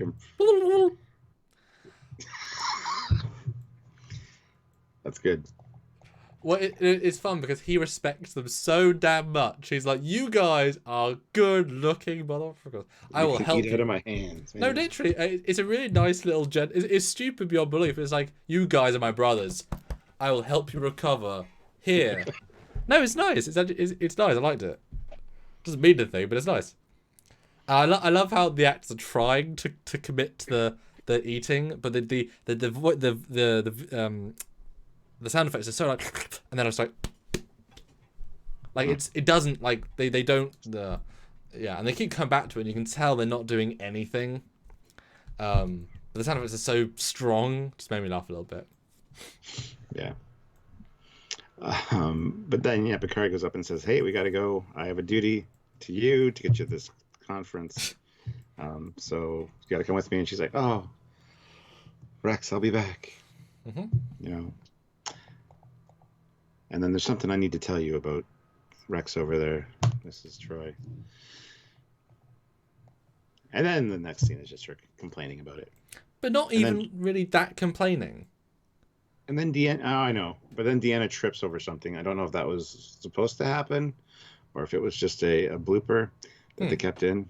Because she stumbles and she's... Yeah, I didn't notice that. Yeah. Huh. I made sure to get a screen cap of it because... Anyway. Yeah. But I was very confused why Lwaxana didn't care very much. I know she's let live, live and let live, and I'm fine with that. But you would think she'd then be saying, "I'll go after this guy or this guy." Again, there's a sense of, and wrap-up time. Yeah, it's the end of the episode wrap-up. I was just about to say that. Yep. It's everything's fine now. Yep, everything's fine. Speaking of, everyone's back in their first scene positions. Or at least her first scene positions. And I absolutely adore this end, though. I think this end is absolute top-notch. Please tell us what happened, because I just think this is such a brilliant way to end an episode. Oh, we're going to beam you down with the other delegates. Those aren't delegates. Those are assassins. The robes are lined with altresium, highly explosive and virtually undetectable by your transporters. Sir, she's right. Massive amounts of altrenium. It's like, how long have you known this? Since like the beginning? Well, they didn't do a detailed scan because they're diplomats. But you would think no, her. Why didn't she mention it earlier, or did she just realize it now as she walked in the room because they're awake? Yeah, she didn't sense. Yeah, no, it's obvious. As soon as she walks in, she can hear their thoughts. She couldn't hear them if they're unconscious. Okay, good, because I thought I always got the thing that she knew the whole time and just didn't say anything till the end. I was like, that's just dumb. No. She's so like, this is nothing. She just tells them straight away. No, I think that's such a clever, like, curveball that no one could see coming. Like, you think it just ends. And it's such a fun way of ending the episode. It's like, no, they're terrorists. It's like, oh. Yeah. Okay, then. And I love it. She says, "Oh, I saved the ship and I saved the crew and I make you guys not look bad. Oh, I did my job for this week." Like, yes, she's a hero this week. I love how they're like, "Oh, that is outrageous." It's a 10 out of 10 ending. I love the ending. It's such a curveball. I bet they didn't know how they're gonna end it, and they had just a good like drunk idea. It's such a fun ending. But I do think though you're right. They obviously, it would have been nice if Picard had turned to them and said, "O'Brien, no detailed scan. Well, they're diplomats, at least level 2. They have the proper clearance, sir." Yeah, because I mean, it takes Data less than 1 second of normal buttons, you know, so they have the ability to detect something that's hard to detect instantly. It's just not on the default radar. But you would think you'd scan for everything every time just in case, wouldn't you think? Just in case. I mean, just in She said case. it's hard for the transporters to detect, so I assume that But- Data had to do kind of a more deep scan. But do that every time. It's scannable. That's why it should have taken more than 1 second. That's like giving everybody a body cavity search at the airport because they might have something shoved up their ass. Yes and no. It is, but also if the body scan, if the cavity search wasn't physical, like if it was a laser body cavity search that you didn't feel, then yes, because it's just basically just lasers scanning. You know, it would have been nice if we'd seen like Data like put his hand on the control and go, oh, like as if he'd done suddenly a quick, very cool thing. Again, Well, at least it was Data doing it because he could have done that. Yes. It wasn't O'Brien that went, oh, yeah, I made a mistake. Sorry, guys. Oh, sorry. You want me to scan them? Oh, my bad. And he scans Hob. Fired. Like, O'Brien, you got one job on this ship. God damn it. He let bombers through, yeah. Wouldn't it be great if he then like scans Hom because they're in the room? It's like, Mr. Hob, you're 52% alcohol right now.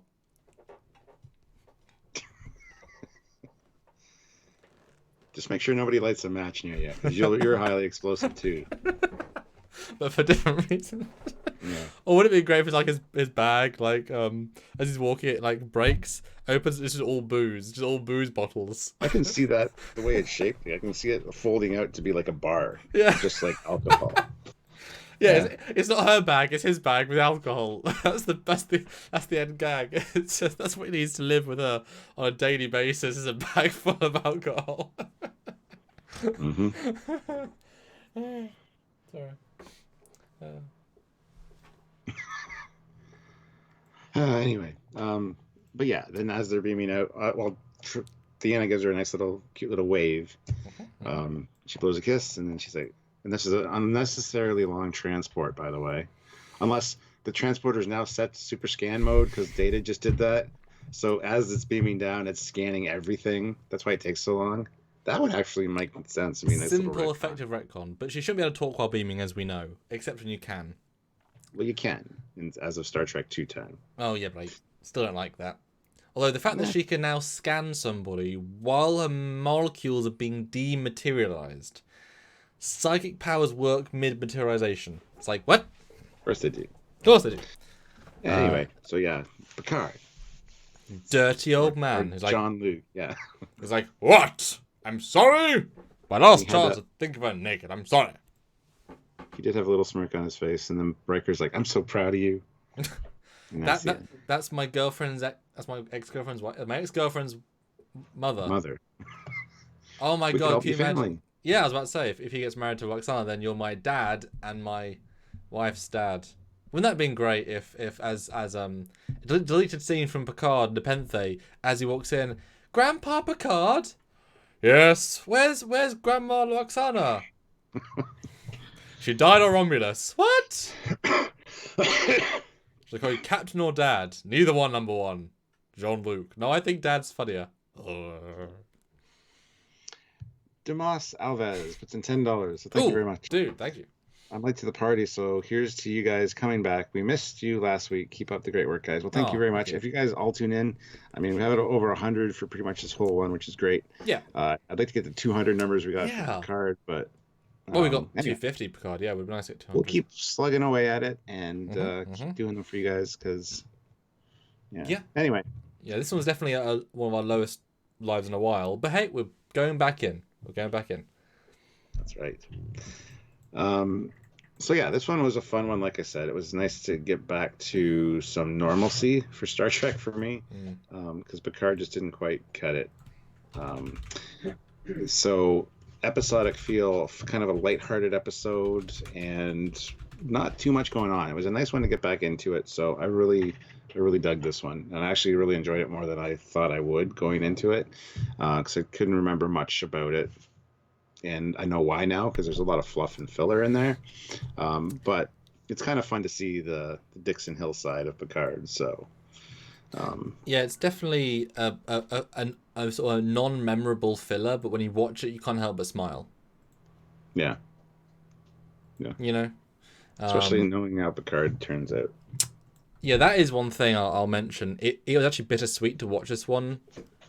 Now knowing we know how Picard and Data die, they mean less now. They're more hollow because... And every scene with them together, you're analyzing their interaction. Like with them in the hallway there, I thought, oh, how apropos, these two together. Because before Picard came out, you're thinking he's probably an ambassador, Data's blah, blah, blah. And now it's like, nope, one dies on a planet, the other one dies because he pulls the plug. It's like, unfortunately, they're now less good characters because of Picard. It was nice at the time, but now seeing them here, it's like these are now shadows of what they used to be. That's why you can actively hurt a character after the fact. I did though prefer seeing Riker and Troy because now they get married and have a family. Yes. That was now rewarding. That scene on the couch was like, yes. Oh, Riker's getting some right about now. Surprised he was in the kitchen when Picard showed up. You know what I'm saying? Sure. So it was weird. It was weird to see that duality of like we want to see these people we want to see our heroes treated well and they weren't. Whereas we're seeing Brent die in Nemesis is like, okay, he dies sacrificing, and then Picard doesn't have the same vibe. Yeah. Zeraxis $2. We'll toss my daily coin in. Sorry, I'm late. Thank you, Zeraxis. Yeah. And I'll get to my out of 10 score in a second, but we have one here. Yeah. Eugene, 250 rubles, 8 out of 10. Wouldn't call it a filler. It's character episode. Yes. Comedic episode. Yes. But it's not to pad the season because there is no content. It is the content. It is the content, and I love it.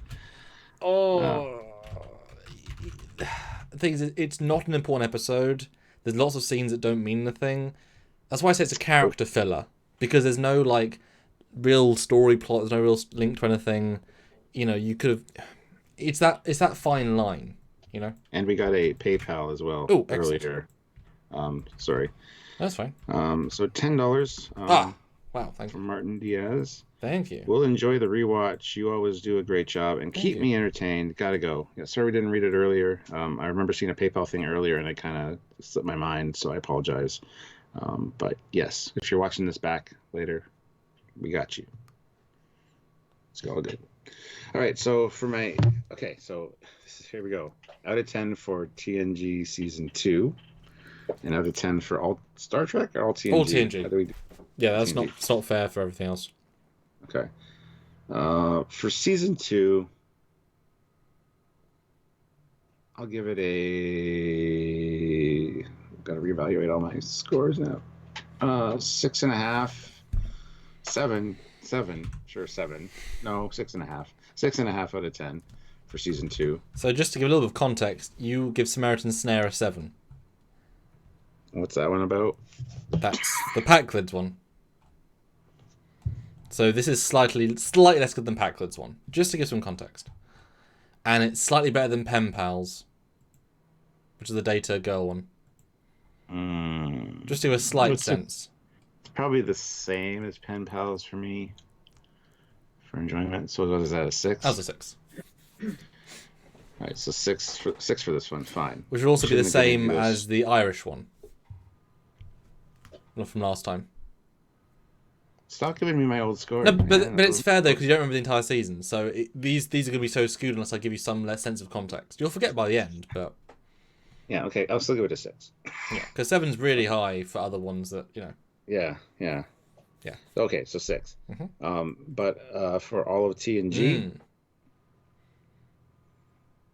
as far as rewatchability, honestly, this is probably going to fall around a 3.5 or a 4. I'll go 4 because it's not cringeworthy at all. It's enjoyable. It's just not one that I would say, "Oh, I need to watch this episode." So yeah. For me, it's a 5 for Season 2. It falls down in many places, but it also does great moments. It's both. It needed another pass of real story, but keep all the good character moments, or commit to the character moments and have less filler. Mm-hmm. It could have been amazing. It wasn't. This would have been a brilliant Orville episode. You know, Alara's Oh. mum, who is sexually charged, Yeah. comes in, goes after Mercer, then goes after Bortus. That would have been funny. You know that. You know what I mean? And they could have gone to the extreme. You know. And for all TNG, I'll give it 3. It's definitely not up there for all. I mean, all of TNG is such a good thing. This is not in the top 70% of TNG. Yeah, and I've saved that for our drunk live, which is coming up real soon, apparently. Eugene throws in 500 rubles. Thank you. P.S. Can't have Don't Worry About New York. Not New York, what the fuck? Try that again. P.S. You can't have Don't Worry About New Trek. You'll always have Old Trek. And it all lacks weight when you know how they die at the same time.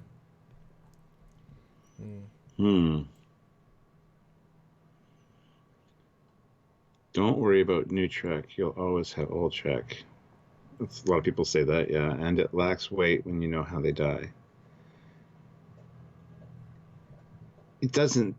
You can have both, though, in my opinion. Because, I mean, you know what happens to the characters, at least as far as they're concerned, for their canon. I don't know. I see what you're saying, but... Sorry, what was the... Sorry, I zoned out for a second. Obviously. Yeah, I was reading a comment, sorry. Eugene, 500 rubles. P.S. You can't have Don't Worry About New Trek. You'll always have Old Trek. And it all lacks weight when you know how they die at the same time. Kirk doesn't. Kirk feels just as good. So it's a stupid death, but I don't feel anything worse about his death. Sisko's sort of death doesn't feel any different to me. Data, Picard's mostly. Yeah, no, I see what he's saying, but it's how I feel when I watch it. That's the problem. Because, like I said before, if they made Picard a child murdering rapist, that will forever be canon. That will actively hurt whatever happened. Or say he's actually has a feet fetish and slits children's throats for years. You know what I mean? You can easily destroy a character in the, like Luke Skywalker. I mean, that was easy, but you can easily do bad things and make them more confusing. Like Palpatine. Like Palpatine, who did he marry? What? When did he conceive a child during being the Emperor? It's like, what? What? Yeah. You can retcon confusion. Yep. Fleet Pod Swiftback, $5. 7 out of 10. 7 out of 10 for season 2. 5 out of 10. Gave us more of a look at Luoxana's character. Oh god, yeah. It wasn't the most memorable, but still good. 10 out of 10 for Trekyards. 11 out of 10 for Luoxana. Oh yeah, I mean, it was her episode. It was 100% her episode. Yeah. If not the Dixon Hill other stuff, but it was very, very good. And Raj, is Sisko dead though? He's not actually dead, but I mean that's the end of his story. I don't mean dead. I mean that was the end of him. Like, you know. But there's no end to his story, which is awesome because that character can be anything now. Yeah. Right. But you know what I mean. Come back in 1,000 years to save the Federation. Yeah. He's gonna show up in Discovery season 3. Dun, dun, dun. Surprise! Avery Brooks is back. What? I just pulled 1,000 years out of my head, and then I'm like, shit, 930 years in the future for Discovery. Pretty close. So there you go, guys. End of this episode. Yep, surprisingly positive one. Despite the lowest scores. So guys, last super chat, last thoughts, and do you guys want to add anything briefly before we pop out? And then tomorrow, is anything on tomorrow? Yeah, I'll probably do another live tomorrow of some sort. I want to talk about my comm badges, my comm badge collection. Yours yesterday got more super chats than today, so yeah. It happens, man. I know. Sorry. It's different for different days. Yeah, but I'll probably do one tomorrow on all my different comm badges and stuff. I think that'd be kind of interesting. We'll see how that goes. I don't know. But yeah, tune in for that. And then on Friday we have what is next on? The Emissary. Speaking of Cisco, wait a minute, wrong one. What? I'm confused now. Anyway, Friday's the Emissary. Good stuff. And then Peak Performance for next week. That's exciting. And then Shades of Grey, which is automatically not exciting anymore. We got one really great episode coming up. Is that the Emissary? Is that the one with the Trill? No, that's with. No, that has Beverly in it. Honestly, I'll be fine to wait and see. Okay, I won't. Just want to take a quick look here and see, so I know. Yeah, no, I'm That last episode, that might. Oh, Oh, the goodness. next. Okay, it's a good one. Never mind. That's all I'll say. Yeah, no, that last episode. I mean, that honestly might be my. Well, it might end up being the worst episode of my my lineup. We don't have to focus on any of the flashbacks. It's literally going to be a 20-minute. Oh, that'd be brilliant. It's going to be a 20-minute Trekyards review. So all we have to talk about is the story of. Oh, I love that so much, Stuart. That's fun. Just skip the flashbacks. Yep. That's what we're going to do. Because there's no sense talking about the flashbacks again. Oh, that's brilliant. Yeah, have one still the flashback. And it's like, right, we have 14 images today. Yeah. Picard had 500. TNGs have like 300, and we have 21 today. Woo! Yeah, well, we have 2 good episodes anyway before that one, so we'll see how that'll go. Yes. Did we get a last super chat? I think we did. Yeah, I guess. Zeraxis. Oh, wait. $2. Must be refreshing watching TNG again after Picard. That's exactly the word. As soon as I started it and I saw the ship, I'm like, oh, yeah, this is Trek. Here we go. And honestly, this makes Jonathan Frakes' statement of, I think Patrick's doing his best acting ever, just so laughable. Like, Patrick is better acting in this. That's him towing the line, unfortunately. Yeah, I mean, like, when he's 30 years young, 20 years younger, and doing good work and giving it his all, I mean, no, he's better in this than he is in Picard. Not all of Picard, like some good bits, but he's better in this than in Picard. I mean, he was better in the 90s or 80s when this was made. And Eugene puts in 250 rubles. Hey, you've promised a clip show live for the clip show episode. I think we did say something about that. We should Oh, what you mean, cut to clip? Yeah, maybe we should pick like a random segment. Oh, actually, you know what we should do? I should edit in the bits of us talking about the scenes in the flashbacks from the original episodes we're in. So we have them ready to go. That'll take too much prep, though, for you, man. Well, there's not that many flashbacks, is there? Because they're quite long. I mean, a lot of them go really quick at the end, so who knows? Oh, well, I wouldn't do the end ones. I mean, like the longer ones. Just play the scene that we originally reviewed it. So we'll be on the side. We'll have a video of us playing in the middle. Yep. Completely out of context. Just get to hear the old us from like 3 months ago, 4 months ago. Which is the flashback, yeah. Okay, It'll be a flashback to us doing the flashback. Wow. Okay, we might do that, Eugene. Okay, if we can get $20 more, we'll do that. Because that is a fun idea. I'll give all credit. It is a fun idea, but don't complain about it being hard work, though. No, it means you have to talk less. I mean, it's your idea. Well, no, it's Eugene's idea, but he gives enough to make it worth doing. It's always funny to go back and watch the old stuff, and actually, that should be a drinking episode. That should be a hashtag Code of Honor thing. Hashtag Shades of Grey is the new one. Anyway. I do want to bring something else up a bit. I'm going on bike rides at the moment. I'm trying to lose some weight after Picard. And I was thinking about people are starting to release versions of the final battle from Picard, like redo versions. And I did some stuff, as you know, over the last week that would help with that. And I was again thinking about how I would do that and if I would do it. And I was starting to add other thoughts to my brain. And I'm getting more eager to do it with what I could do. But again, we're going to need some support because one of the things I would want to do is actually have a varied Romulan fleet. So I feel like you'd need to do both sides, otherwise what's the point? And most people would do just one side. They wouldn't, they'd cop out and, And I want to talk to Max from Armada 3, and get some of his Romulan models. There's a varied fleet. You don't need that many ships, you just need a few varied ships, and have a multitude of ships come in. And for the Federation fleet, what? Well, 2 things. Sorry. That's fine. Zeraxis says, I mean, Sam, if you're desperate for money, go back to the email and check my commission already. Yeah. Whatever. Yeah. And Eugene just threw in 1,600 rubles. Which is $20. And says, that's extortion. And you fell for it. Oh. No, there you go. See? You put it out there, and sometimes... Cool. Okay, I have to put some work in, but I'm A-okay with that. But to be fair though, rewatching the episode is quicker. I will skip the flashbacks. Who the hell cares? So yeah, that's a good point. And Thuribus, can we sponsor Fed ships? Yes, absolutely. Either in mission briefing or in main episode. email trekyards@hotmail.com. Please, let us know. We absolutely have that as availableness. And thank you, Eugene, for reminding me. I think that was my idea. I think back it would have been, yes. a couple reviews ago. Don't think that was mine. Thank you.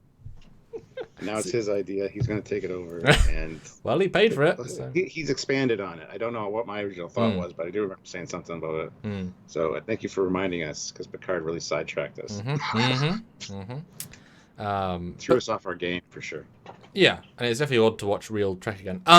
But no, would you guys be interested in seeing a remaster of the season finale with new ships? I was also thinking if I was going to do it, I would do different levels, like stretch goals of this, to try and like give it. Because I think you guys would want to see it done to its best, right?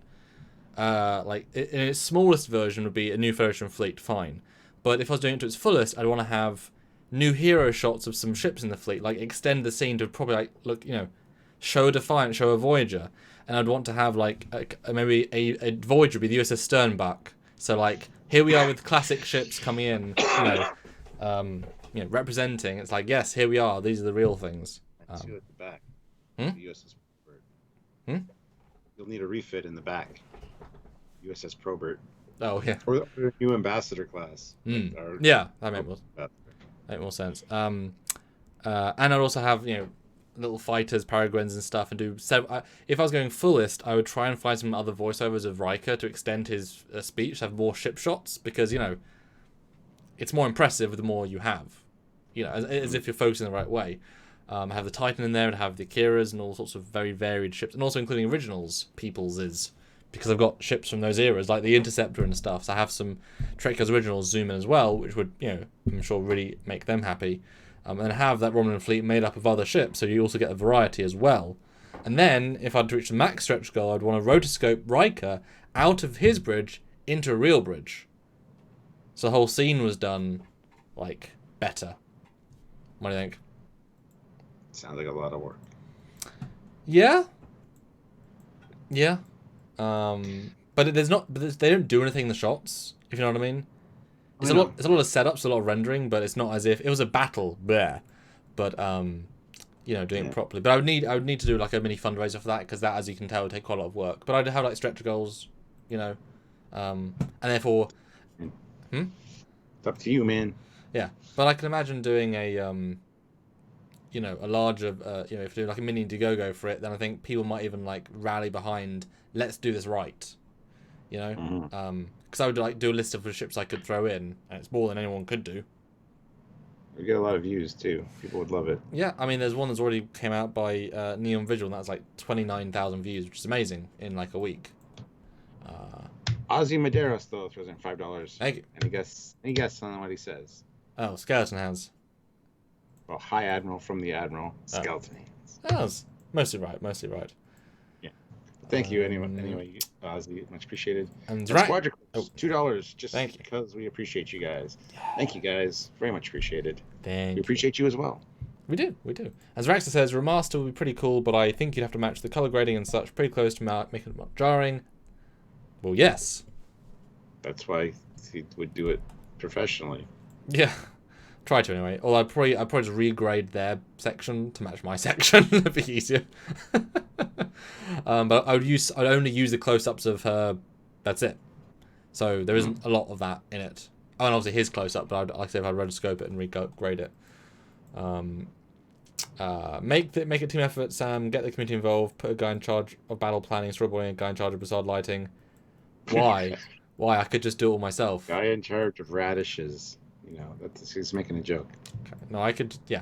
The fact is, with the assets, it is relatively easy. It just takes a bit of patience, and render time is the only thing. But yeah, I would want to throw a lot of ships in. I mean, basically every ship from the Dominion War would be included, and I would throw the Norway in. I don't like it that much, but I'd throw in all those ships. Don't go overboard with the fleet. Have it like 15 ships. But that's the point. They're all different. So I'd throw in, a Steam Runner and a Saber and a Norway and a Titan. And they're going to put like 1,000 ships in. No. We have in our inventory. No, it literally is No, it literally is more just a fleet of whatever they've got in their stock, and they happen to have a bit of everything. But it'd be like several Defiants and a couple of an Excelsior refit. Some of the old shitty ships. Like if I was doing it, I'd do it properly, have a variety. And Thrib says you need to do it under a week just to show that it's possible. Well, that'd be the joke, wouldn't it? Yeah. Indiegogo it, a 2-day Indiegogo, and then promise to release it by, every day. Yeah. It would be my... Squadra Course said, I saw a cool thing today. I'm almost to 4 years of Trekyards support on Patreon. No others have been around longer, but still makes me feel good. Well, thank you very much, Squadra Course. We really appreciate it. Damn! Wow. That's awesome. Hey, Stuart. We've been going more than 4 years? Oh, God. That's what I heard from there. Oh, God. And Zorak says, fastest Indiegogo in the Isles. Yeah, see, that's what I'm wondering. If I have, like, literally a 48-hour Indiegogo, and, like, the base goal is low, stretch goals, would it, like, go viral enough? Like, I'm wondering, because it'd be kind of, like, a weird thing to do. But CBS might be pissed off. That's my only thing. But the stretch goal would be quite low, so it's, like, it's not a lot of... It's not like trying to get $10,000. It's, like, 1,000 or so. It's nothing, you know? I still think it would get their hackles up a bit. Yeah, that's my only worry. Messing with their product and their shit that they knew is shit. Yeah, but I just can't do it for, like, I can't... It takes so much time. I can't take time off work, to do it properly, like, with that much level. So I'm kind of, like, torn on it. That's why I could do, like, an internal Indiegogo, like, without it being a campaign, just post it on our page, and it's, like, much more low-key. But that's still... I'm sure somebody would rat us out, because people are bastards. Well, it's tricky. It's tricky. Anyway. Thank you guys for coming back to see our first foray back into the TNG reviews. We've got 3 more in season 2, so we'll be done by the end of next week, and then we'll have a follow-up on the weekend, Trekyards, where we talk about all our review scores and see if they've changed at all. And it should be interesting, because we had that big hiccup in the middle that was Picard. So, yeah, thank you guys for coming back, and thank you guys for super chatting. Yep. Very much appreciated. Yep. And we hope you enjoy the many good ships to come on our Saturdays. Do tune in, please. We seriously rely on those views. So prove us that you still want to watch them by watching them. Great. So until tomorrow, you'll see Stuart, and Friday you'll see me. He's Captain Foley. I am. And Squadra Course throws in $2 and says, "Thanks, guys. Glad to help." Thank you again. Very well. Well, thank you. Yeah. And he is Commander Cochran. And that is Patrick and Majel. Yes. Bye, guys. Bye, everybody.